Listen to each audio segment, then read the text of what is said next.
ನೋಡ್ತಿರ್ಬೋದು ಎಲ್ಲರಿಗೂ ಒಂದು ಸಮಸ್ಯೆ ಆಗ್ತಿದೆ. ನಾನು ಕನ್ನಡದಲ್ಲಿ ಹೇಳ್ತೀನಿ, ವಿಡಿಯೋಗಳನ್ನ ಹಿಂದಿಯಲ್ಲಿ ಮಾಡ್ತೀನಿ. ಯಾಕಂದ್ರೆ ಎಲ್ಲರಿಗೂ ತಿಳಿಲಿ ಅಂತ ಮಾಡ್ತಾ ಇರೋದು ಅಷ್ಟೇ ಹಿಂದಿಲಿ. ಮತ್ತೆ ಕನ್ನಡದವರು ನನಗೆ ಕಮೆಂಟ್‌ಗಳನ್ನ ಹಾಕ್ತಾ ಇದ್ದಾರೆ. ಓಕೆನಾ.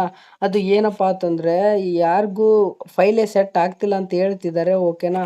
ಅದು ಹೆಂಗಂತ ನಾನು ನಿಮ್ಗೆ ಇವಾಗ ಪ್ರಾಬ್ಲಮ್‌ನ ಹೇಳ್ತೀನಿ. ಫಸ್ಟ್‌ಗೆ ಬಂದ್ಬಿಟ್ಟು ಯಾರ್ಯಾರ ಹತ್ರ 4G ಫೋನ್ ಇದಾವೆ ನೋಡಿ, ಅವ್ರ ಹತ್ರ ಇಲ್ಲಿ ನೋಡಿ ಈ ಆ್ಯಪ್‌ನ ಇದು ಆ್ಯಪ್ ಸಿಜುಕ್ ಅಂತ ಆ್ಯಪ್ ಇದೆಯಲ್ಲ, ಇದನ್ನ ಕನೆಕ್ಟ್ ಮಾಡ್ಕೋಬೇಕಾಗುತ್ತೆ.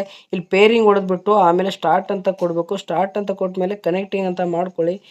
ನಾನು ಇದನ್ನ ಪೂರ್ತಿಯಾಗಿ ಕನೆಕ್ಟ್ ಹೆಂಗೆ ಮಾಡೋದಂತ ನಂದು ಟೆಲಿಗ್ರಾಮಲ್ಲಿ ಸಿಜುಕ್ ಆ್ಯಪ್ ಕನೆಕ್ಟಿಂಗ್ ಕೊಟ್ಟಿದ್ದೀನಿ. ಇದು ಕೊಟ್ಟಿದ್ದೀನ ವಿಡಿಯೋನ ನೋಡಿಬಿಟ್ಟು ಫುಲ್ ಅಪ್ಲೈ ಮಾಡಿಕೊಂಡು ನೀವು ಅದನ್ನು ಆನ್ ಅಂತ ಮಾಡ್ಕೊಳ್ಳಿ. ಸಿಜುಕ್ ಆ್ಯಪ್ನ ಕನೆಕ್ಟ್ ಮಾಡ್ಕೊಂಡ್ಬಿಟ್ಟು ಆಮೇಲೆ ನೀವು ಇಲ್ಲಿ ಫೈಲ್ ಮೇಲೆ ಕ್ಲಿಕ್ ಮಾಡಿಬಿಟ್ಟು ಇದು ಫೈಲ್ನ ತೊಗೊಂಡ್ಬಿಟ್ಟು ಪಾಸ್ವರ್ಡ್ ಇದೆ ಈ ವಿಡಿಯೋದಲ್ಲಿ ನೋಡಿ. ಮತ್ತು ನಿಮ್ಗೆ ಏನಾದರೂ ಲಿಂಕ್ ಓಪನ್ ಆಗಿಲ್ಲ ಅಂದರೆ ಅದಕ್ಕೂ ವಿಡಿಯೋ ಹಾಕಿದ್ದೀನಿ.